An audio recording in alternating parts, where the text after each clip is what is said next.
Hello beautiful, my name is Anastasia Hunu and today we are going to do something a little different.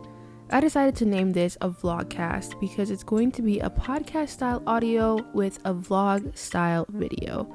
I hope that you enjoyed this episode and let me know in the comments if you'd like to see more of these. Today's VLOGCAST is centered around the art of making the home a sanctuary. I remember hearing the words of another YouTuber talking about how she views the home as her canvas that she can paint on as she wishes. I loved that analogy and it made me think of my home differently. My home is a space that I inhabit with my husband every day. How am I painting on my canvas? Is my canvas empty? Living in a small apartment, I never really took the time to decorate or artistically view my home.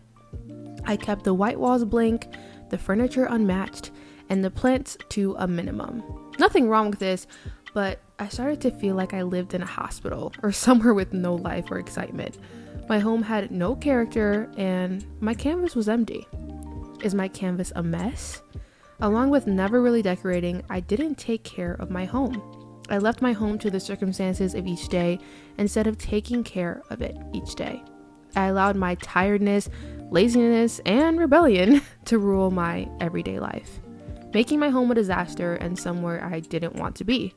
My canvas was a mess, a piece of art that no one wanted to look at, a piece you'd hide or throw away. Along with this, my own stubbornness and disrespect allowed me to create dissonance in my home.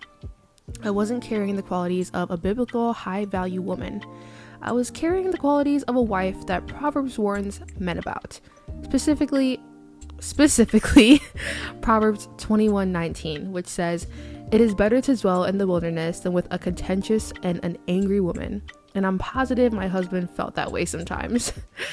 My home was the exact opposite of a sanctuary, and it was my fault, mostly. Both my husband and I grew to better our marriage and are still growing, but I will take ownership when I'm wrong, just like my husband takes ownership when he is wrong. I was a contentious and angry wife. Everything changed when I realized that I was jeopardizing my marriage when I acted like this. It wasn't happy for my husband to come home to, and my home environment wasn't the best. Months of counseling and reading the Bible for myself and practicing it changed everything for my marriage. I started to view my home as a lump of clay with endless possibilities of how I, the artist, can mold it into. I decided that it was going to be beautiful. I knew I first had to make the decision that I was going to do different.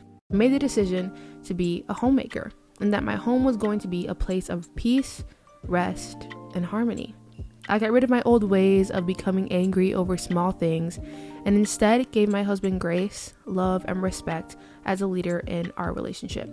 I'll go more in depth on this in another vlogcast, but I will say that doing this was one of the prime factors in creating a peaceful environment.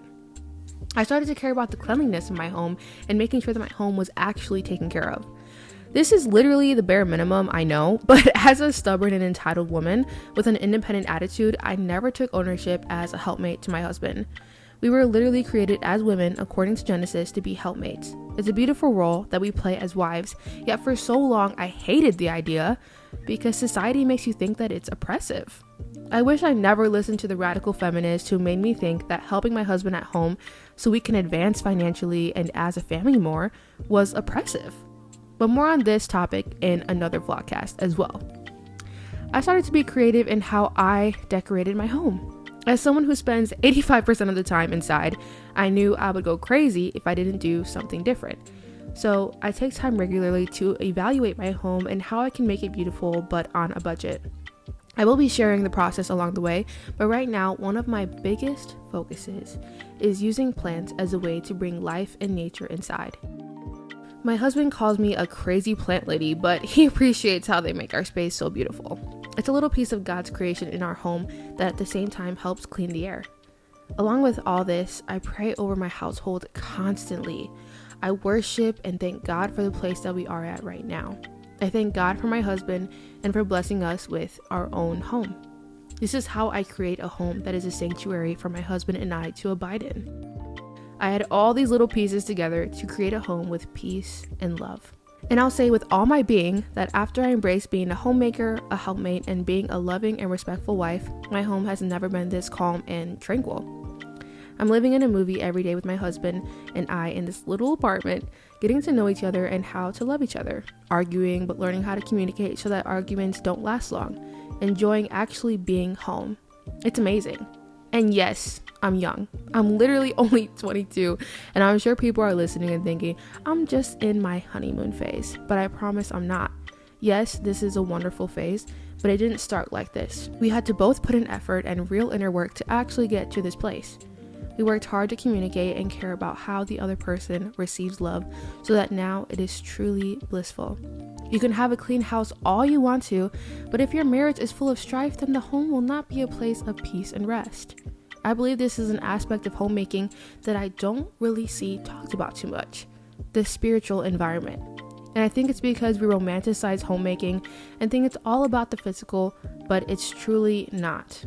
It's not all about wearing cute aprons and making these extravagant meals. Let's read what Proverbs 31:30 says. Charm is deceitful and beauty is passing, but a woman who fears the Lord, she shall be praised. This verse just reminds me of how important it truly is for us as wives to be godly women who prioritize our walk with God and reading the scriptures. As you read the scriptures more, you grow more, if you practice the things that it talks about, obviously. And as you grow as a daughter of the Most High, hopefully you'll start to see the fruits of the Spirit in your life. Love, joy, peace, patience, kindness, goodness, and faithfulness. And where the Spirit dwells, there is peace. God is the God of peace, which surpasses all understanding, according to Philippians 4:7. Allow God to be welcomed into your home and work on the spiritual atmosphere. I think this is truly the best way to create peace in a home and make it a true sanctuary. I believe that you can create a home that is a sanctuary for your spouse and yourself to dwell in each day with the help of God. I believe that you can do it, honestly. If you are a wife right now, I'd love to hear your advice for other women who might not have peace in their home in the comments. I'd love to discuss. I read all the comments and I do my best to respond to all of them. If you enjoyed this vlogcast, remember to like and subscribe for future vlogcasts. Other than that, see you guys in the next video. Bye guys.